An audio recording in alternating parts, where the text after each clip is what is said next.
On today's show, we wrap up the importance of having the millionaire mindset.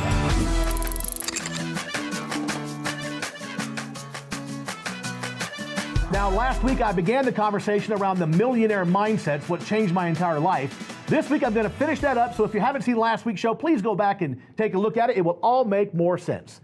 Take it away, me. Picture this. Picture right here I have a box. And in that box is everything I need to build a beautiful motorcycle. All the parts, all the components are in there. The frame, the engine, the wheels, the tires, everything's in there. And piece by piece, component by component, I start removing the parts of the motorcycle. I take the frame out, I take the engine out, the wheels out, and I begin to assemble the motorcycle the way it's supposed to go together. In other words, I assemble it properly. At some point, I look in the box is empty. I have successfully removed all the components and put them together properly. So when I sit back to admire this beautiful motorcycle that I've built, what are the odds that I realize that instead of building a motorcycle out of the motorcycle parts, I accidentally baked a cake? Can't bake a cake out of motorcycle parts, can you? If it's a motorcycle in the box, it's a motorcycle when you pull it out of the box, right? Now, here's the thing. That box is a metaphor for your mind. And your life, the components of your life, just like the components of that motorcycle, are in your box.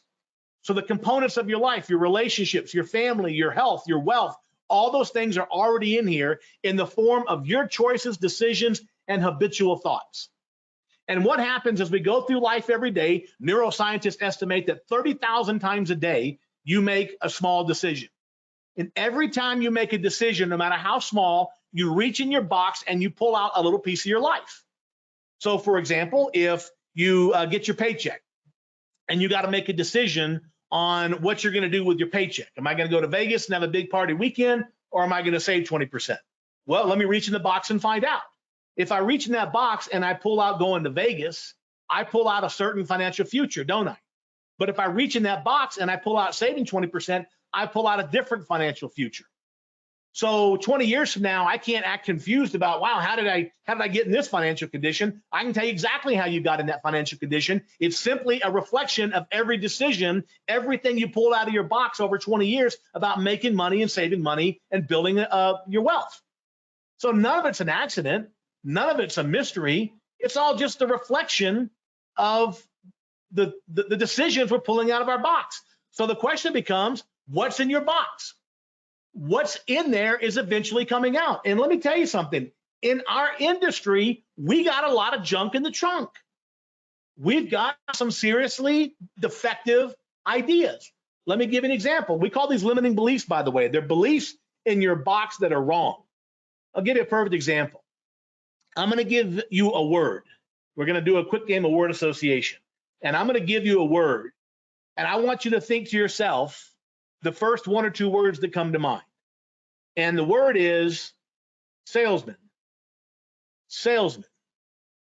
Now, we're not in the same room and I can't see him, but I'd be curious to know how many of you had at least one negative word come to your mind, right? Pushy, snake oil, high pressure, dishonest, right? I mean, if you have bad thoughts that come to you when you think about a salesperson and you're in sales, and if you're a service technician, you're in sales too, you're in sales and your fundamental belief about sales is very negative, right? How's that going to work for you? How in the world are you going to get good at something that fundamentally in the box you believe is wrong? And that's such an epidemic in our industry. People think salespeople are so bad, pushy, dishonest, snake oil, whatever. And then, oh, by the way, I got to go out and sell today. I mean, stop and think about the absurdity of it, right? The only way to be truly successful in life, to be able to maximize your potential, is to make sure that your thoughts in here are consistent with what you're trying to build in your life. Like if you're trying to go one direction, I'm trying to be a top performing sales professional or a top performing service technician, but in the core of my belief system is, salespeople are crooks, you're going to have constant conflict.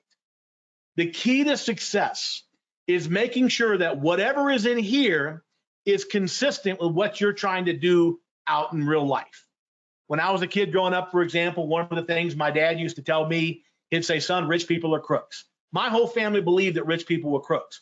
My grandfather when we would get together and my grandmother, my mom would cook these big meals, my grandfather would say the grace, say his blessing, and then he would say, look how good the po folk is eating tonight, right? Like we defined ourselves as the po folk, right? So we all have this scarce, limiting belief, that we're not the Rockefellers, we can't afford that, money doesn't grow on trees, all that stuff we were bombarded with as kids.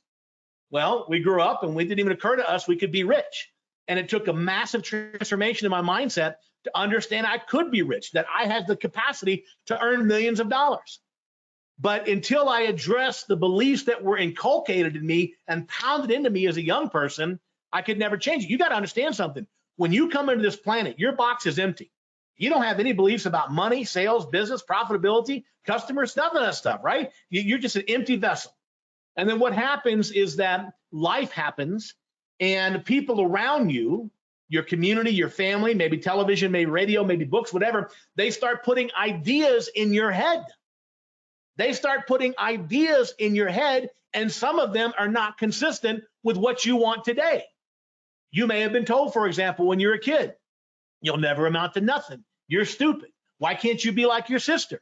Right? We put all these ideas in a kid's head, and guess what? When you're a kid, when you're 7, 8, 9, 10 years old, and a grown-up tells you something, that's the gospel, man. Right? You don't question it. You don't say, wait a second, that might not be true. When an adult says it, it goes in your box, and it becomes a core belief. And what happens many years later, we start reaching in that box and pulling that belief system back out. Have you ever had the experience where your dad's voice or your mom's voice comes out of your body? That's some freaky stuff. And it's because their junk is in your trunk and it's buried in there. So you have to have a little bit of work and figure out what are your core beliefs and where do they come from. By the way, we have an entire course on the EGIA Contract University platform that you're going to get free access to. And it's this course, it's the comprehensive course.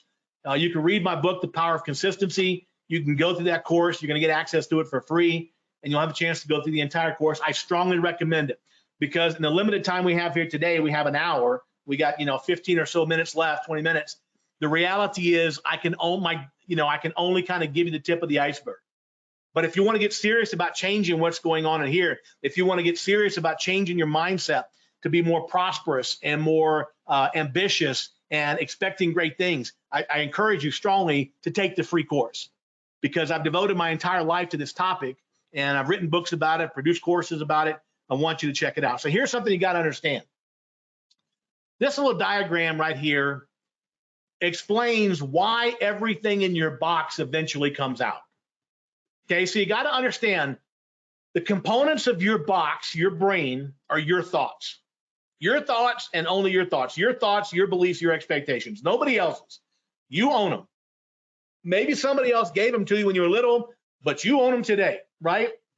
Your box is your responsibility for better or for worse. Whatever's in there about relationships, whatever's in there about how you raise your kids, how you make your living, how you save your money, all that stuff, you own it right here. And here's what happens. Every time you have a thought, again, neuroscientists estimate 30,000 times a day, we make a small decision.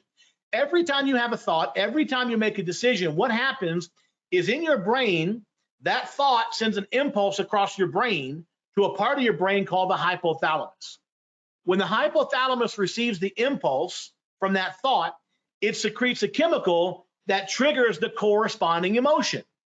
So the thought is linked to the emotion. The emotion is a reflection of the thought chemically, neurologically in your brain. So as an example, if you get angry or if you get mad or if you get scared, your brain starts to produce epinephrine and adrenaline, and you have an angry, frightened emotion. Your emotion is a chemical reaction to what you're thinking. This is very important. Your emotions do not happen randomly in a vacuum. They are simply a chemical reaction from your thought. It's just the way the brain works. If you have a very happy, warm, and loving thought, your brain produces dopamine and endorphins. And guess what? You have a happy, warm, loving emotion. The way you feel in any given moment of your life is simply a reflection of what you're thinking about. And then what happens once you experience that emotion, that triggers some reaction. And your behaviors, your actions then trigger the quality of your life. In other words, the results. So this cycle happens a gazillion times a day in your life. Have a thought, triggers an emotion, triggers a reaction, triggers a result. I mean, it could be a thought about food, right? I love that pizza. I want that pizza. Oh, that pizza makes me feel good. I order a pizza. What's the result? I look like a pizza, whatever the case may be. The bottom line is you could walk into a room. Let's say right now my son walked in this room and my thought was, hey, there's Hunter. I didn't expect to see him today, right? And I have a very warm and loving thought towards my son. Now, all of a sudden, my brain starts producing dopamine and endorphins. I feel warm and loving, right? When the broadcast is over, I don't just ignore my kid. I walk over, I give him a hug, and how you doing, son? Those actions produce the result of perpetuating my relationship with my son. This happens a million times a day about everything in your life. Your money, your relationships, your sales, your diet, everything, right? So here's the really tricky part. And this is the part that you really got to understand. Your emotions and your actions are a reflection of your thoughts chemically in your brain. Your emotions and your actions are a reflection of your thought, even if your thought is wrong or inaccurate. You can believe something that's not true, but it will produce very real emotions, very real actions, and very real results, even if the thought is wrong. Somebody else can put a thought in your head, especially when you're little, and you can grow up 20 or 30 years later, and that is still your belief. And even though it might be false, it might be true to you, but it's not the capital T truth in the universe. It's just your own truth, but it may not be true. Just like my dad used to say, rich people are crooks. That turned out not to be true. Some rich people are crooks. Some rich people work their tails off and are very honest. It was a false belief that my dad put in my head. So when you have a thought, it's going to trigger these emotions and actions, even if it's a wrong thought. Let me give you an example. I'm going to give you two examples. Let's say you're walking out of the theater. It's 11 o'clock at night. You're with your spouse and a couple of kids, and you're walking across the parking lot. And as you're walking across the parking lot, some dude comes running from around the corner, and he's running at you and your family, and he's screaming and hollering. He's got a knife in his hand. He's covered in blood, and he's running towards your family as if he intends to hurt somebody, right? Your immediate thought is danger, danger, danger. Within a nanosecond, your brain is producing adrenaline and epinephrine. And so instantaneously, now your emotional state is anger, right? And what you got to do something, right? What are your actions? You got to fight or you got to flee. You got to run, you got to fight. You got to do one or the other, right? Fight or flight, our basic response, right? Well, you decide very quickly you don't have time to run because you got little kids with you. You can't outrun this clown, so you got to fight him. So as he comes in closer to you, you step out to meet him, you swing, you connect right in the jaw, you drop him like a sack of potatoes. What's the result? You protected your family, right? Just the way it's supposed to work. Thought triggered an emotion, emotion triggered a reaction, reaction produced the result, and it worked out great. You protected your family. Everything's wonderful until the police get there. When the police arrive and dude regains consciousness, because you let him have it pretty good, when he regains consciousness, you find out that your thought was wrong. You misinterpreted the situation. Your thought was inaccurate. Turns out the guy had no ill will towards you whatsoever. The knife was fake. The blood was fake. It was a teenage kid who was running across the parking lot to meet some friends to go to a Halloween party. You assaulted a perfectly innocent teenager. Now, even though your thought was wrong, right? You misinterpreted a situation. Factually, your thought was wrong. How real were the emotions you felt when it was happening? How real were your actions? How real is his broken jaw? You see, this is the crazy thing about life. We produce our life. The results come from the actions, which come from the emotions, which come from the thoughts, even if they're wrong. We call this a self-fulfilling prophecy. That's why your mother always said, be careful what you wish for, because those thoughts will trigger emotions, behaviors, and results. So in many cases, people are producing a life based on inaccurate information, right? Let me give an example that really relates to our career. Let's suppose you're a comfort advisor or you're a service technician in our business, and your basic thought goes something like this. Man, these people ain't trying to hear about the value, right? All they want is a cheap price. They're not trying to hear this spiel. They don't try to hear from a salesperson. I don't want to be a salesperson. They just want a cheap price, right? That's all they care about. If that's your thought, what's the very natural emotion that comes from that thought, right? Here we go again, another cheap homeowner, another waste of my time. I never should have left install, right? Now, what actions are triggered by those emotions when you walk in the house, right? Those emotions are reflected in your actions, your body language, your behavior, tone of voice. Do you walk in that house and give a dynamic value-based presentation? Of course not, right? You drop off a bid and go through the motions. What's the result? People buy on price from you. Funny thing is, that guy says, I knew it. I knew they were going to buy on price. It's because it's a self-fulfilling prophecy, right? You forced it to happen. Because you can take another example of somebody else, Comfort Advisor, Service Tech, and their thought goes something like this. You know what? People want quality and service and value, and they're willing to pay a little bit more if I show them why my company is better. If that's my core belief, if that's my core thought, what's the emotions very naturally that come from that thought? It's showtime, baby.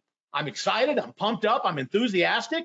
What actions do I engage in the house? I got a whole different body language, whole different tone of voice. I go through my presentation. I show the homeowner why my company's better, why our guarantees are better, why our installations are better, why we're worth a couple of bucks extra. And guess what? The homeowner buys on value from you, right? Funny thing is, that dude says the same thing as the other dude. I knew it. I knew people wanted value. You've got to understand that your life is one big walking, talking, self-fulfilling prophecy. Whatever you think is going to happen because you're going to make it happen. You're 100% right all the time. Congratulations. Even if you're wrong, you prove yourself right. I mean, it's insane.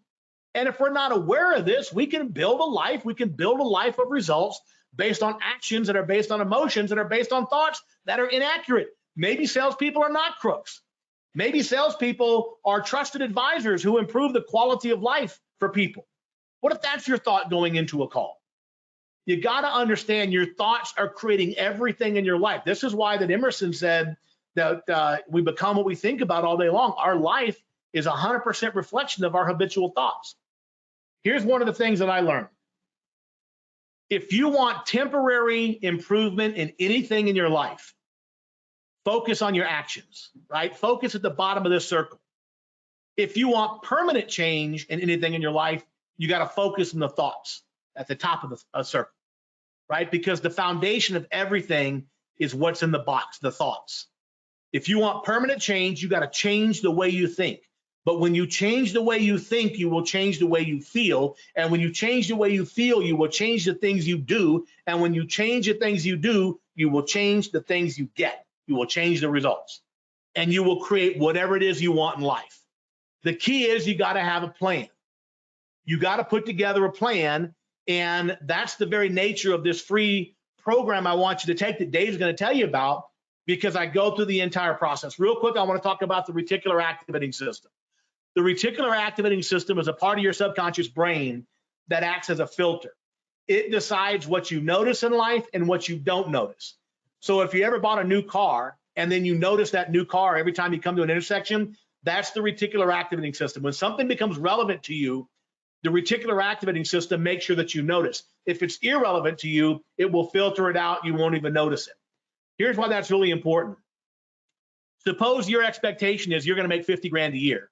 Nobody ever told you that, and you can make it whatever your number is, but your belief is you're going to make 50 grand a year. As you believe you're going to make 50 grand a year, your reticular activating system is constantly looking for the things that are relevant to help you keep making 50 grand a year. Like, you could lose your job tomorrow and the subconscious mind already has 3 new opportunities all lined up to continue making that 50 grand a year. You'll land on your feet, you'll bounce back, you'll have a job in 2 days, right? That's what the subconscious does for us. The problem is it filters out things that we think are not relevant. So if you think you're going to make 50 grand a year, your reticular activating system is looking for ways to make 50 grand a year. But if a 200 grand a year opportunity comes by, guess what? It'll filter it out because that doesn't seem relevant to you. That's for somebody else. I'm looking for ways to make 50 grand. You have to make sure to dream and think big. Expect big, wonderful, great things. And you will see when you go through the course how you can do that. You have to create a plan for your life. I call it a prosperity plan, and you have to write it out. And the process will take you step by step through that. But what I'll tell you now is you got to dream big. You got to think big. The last thing I want to talk about is the power of the subconscious mind. You got to understand the subconscious mind is 10,000 times more powerful than the conscious brain. And that's really saying something, because the conscious brain produces a lot of cool stuff, right? Rocket ships and cars and computers and all that's the conscious work that people are doing. And the conscious brain is very powerful, but the subconscious brain is 10,000 times more powerful than that. think about what the subconscious brain can do for you. If you've ever had the experience where you're trying to remember the name of a song or the name of a movie and you can't quite remember it, and then all of a sudden 2 or 3 days later it pops in your head, that's because the subconscious brain never stopped trying to figure that out. Your subconscious, its job is to figure out the problems you give it. So if you're trying to figure out the name of a song, consciously you might go back to work, whatever you were doing, the subconscious mind keeps trying to figure it out, and when it finally remembers, it'll throw it up in your conscious brain. We've all had that experience. If you've ever had the experience where you have a problem, financial problem, mechanical problem, relationship problem, doesn't matter, and you can't figure out the solution, just can't figure it out. And then one night, a couple of nights later, middle of the night, 2 o'clock in the morning, you wake up and there's a solution. Pow, right? That's because the subconscious mind never stops trying to solve your problems. Consciously, you got to focus on what you're doing each day. Your subconscious mind's job is to continue to solve your problems. But here's the thing you got to remember. Your subconscious brain, as powerful as it is, as a problem solver, it's a lousy judge of character.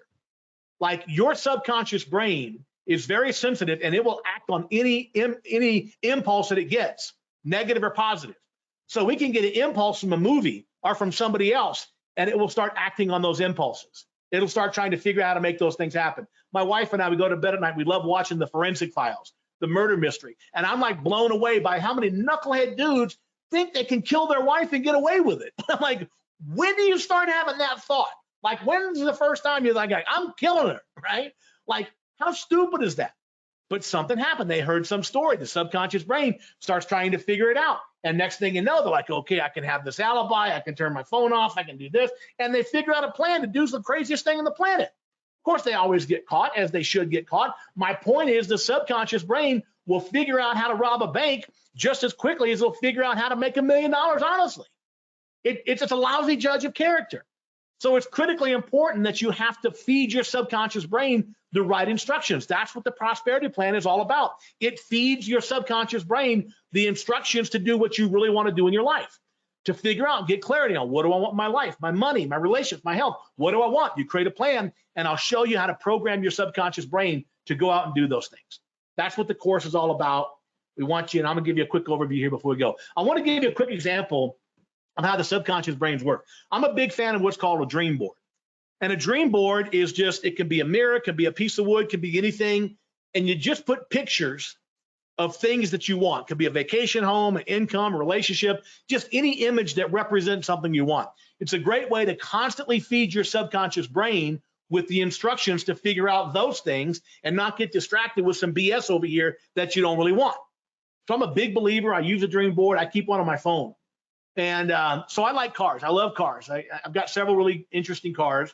And 3 years ago, in 2018, I was watching a YouTube video, and the YouTube video was Floyd Money Mayweather, the boxer, and he's got this amazing car collection there in Las Vegas. And he's doing a video with a G550 Mercedes, what they call the 4x4 squared. It's like a G Wagon, but it's a G Wagon on steroids. They made 300 of them. They made 300 of these. That was it. And it's 7.5 feet tall. It's like 7 feet wide. The thing is a freaking beast. And I'm watching this video. I can't really show the video, but I'm going to show you an image from the video. This is the video. This image, he was showing this car right here. I don't know if you can hear that. That's Mayweather in the background. But he posts that video. I'm like, that's the coolest car I've ever seen in my life. I've never seen a G Wagon. So you can see the date there. It was November 5th, 2018. I took a picture on my phone of a black G Wagon squared, and I put it on my dream board, right? Now, a couple of months later, I'm not thinking about it consciously. It's a bucket list thing, no rush. But I put it on there one day, maybe I get me a G Wagon, right? 550 square, not a regular G Wagon, very special G Wagon. So I put it on my dream board. A couple of months later, I'm talking to this auto broker in San Diego, a guy that I've done some business with. And I said, hey, you ever come across one of these G Wagon squares? And he goes, yeah, every now and then. He goes, they're very hard to get. They made 300 of them. He said, they're super expensive. Like, they cost more now than they did new, and they're very hard to find. I said, well, if you ever come across one, let me know. 2 years goes by. 2 years later, he calls me up. He goes, hey, I got a black G Wagon square, just like the one you sent me the picture of. Black on black, beautiful, low mileage, perfect condition. It was part of a collection the dude had, and I'll let you have it, right? So we worked out the deal, and I bought the car, right? 2 weeks later, I fly out to La Jolla, California, and I buy the G Wagon. This is it in my backyard. I drove it back home from San Diego, La Jolla. So I get back home and a couple of weeks goes by, and one day I'm down in my office and my wife comes down here. She's got the mail and she says, hey, I got the title work for that G Wagon. I said, awesome. I got to get it registered and, get Colorado plates on it. She goes, no, you're not going to believe this. And she pulls out the old title. You'll never believe. Who do you think it belonged to? On the title, it belonged to Mayweather Promotions in Las Vegas, Nevada. This was Floyd Mayweather's G Wagon. It was the exact same G Wagon I saw in the video. It wasn't one just like it. It was the exact same G Wagon. It's funny because Dave, I don't know if he's still there because I know you moved, Dave, but he used to live in the neighborhood where Mayweather, and he would see that G Wagon. They would drive it around when Mayweather was jogging, but it turned out to be the exact same G Wagon.